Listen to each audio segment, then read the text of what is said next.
আসসালামু আলাইকুম রহমতুল্লাহি বারাকাতু। এক ভাই জাকির নায়েককে প্রশ্ন করেছে যে সুদ খাওয়া ইসলামে কেন হারাম। সম্পূর্ণ ভিডিওটি দেখতে থাকেন, দেখেন জাকির নায়েক কি বলে। দেখেন। দিলীপ কালন্তরি। আমি একজন ব্যবসায়ী। আমার অনেক মুসলিম বন্ধু ছিল। তারা প্রায়ই আমাকে বলতো যে ইসলামে সুদের ওপর ঋণ নেয়া হারাম। আমার অধিকাংশ চিন্তা হতো যে তার পেছনে কিভাবে উন্নতি সাধন হবে। কিন্তু বর্তমানে দুনিয়ার বিদ্যমান দৃশ্য দেখে এটা মানতে হয় যে তার ঘর বন্ধক রেখে ঋণ নিল, আর লাভ যেখানে পাওয়া যায় সেই শেয়ার বাজারে লাগায় তাদের ঘরও ধ্বংস হয়েছে। এই যে বিজ্ঞান, আজ আপনি বলছেন যে ইসলাম একটি বিজ্ঞান, যেমন বিজ্ঞানের উপরেও কাজ করে, তো এই যে কথা তিনি আজ থেকে ১৪০০ বছর আগে যদি বলে থাকেন যে বেয়াজ সুদ নেয়া হারাম, অন্যায়, তার পিছনে এর কি দর্শন ছিল তা আমি জানতে চাইব স্যার। ভাই সাহেব খুব সুন্দর প্রশ্ন করলেন যে ইসলামে তার অনেক বন্ধু মুসলিম বন্ধুরা বলে যে সুদ নেওয়া হারাম। তিনি জানতেন না যে কেন হারাম, কিন্তু এখন ধারণা হলো যে দুনিয়ার যে পরিস্থিতি, অর্থনৈতিক প্রেক্ষাপট, তিনি জানতে চান যে কেন তা হারাম। আর কোরআন মজিদে কমপক্ষে ৮ জায়গায় লেখা আছে সুদের ব্যাপারে। এই সুদ শব্দটা আরবিতে রিবা, সূরা নিসাতে, সূরা ইমরানে, আর বলা হয়েছে সূরা বাকারায় সূরা নম্বর ২ আয়াত নম্বর ২৭২ ও ২৭৯-তে যে তোমরা সুদ থেকে দূরে থাকো।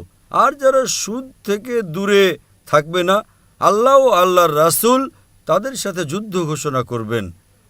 সুদ এত নিকৃষ্ট বিষয়, কবিরা গুনাহ।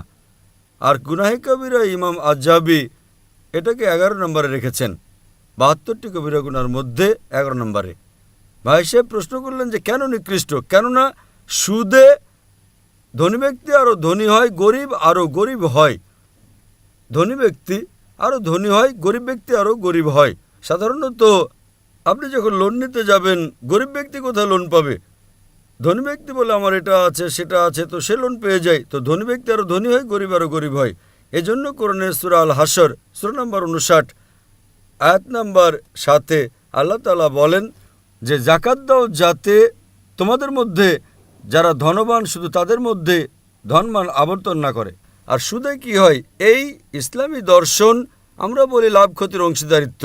লাভ ও ক্ষতির বন্টন করা হয়।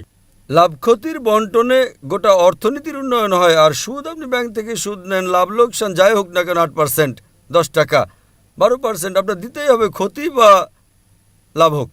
কিন্তু যদি আপনি দেখেন শেয়ারিংয়ের দায়ভার, যদি ক্ষতি হয় তো আপনি ক্ষতির অংশীদার হবেন, লাভ হলে লাভের অংশীদার হবেন।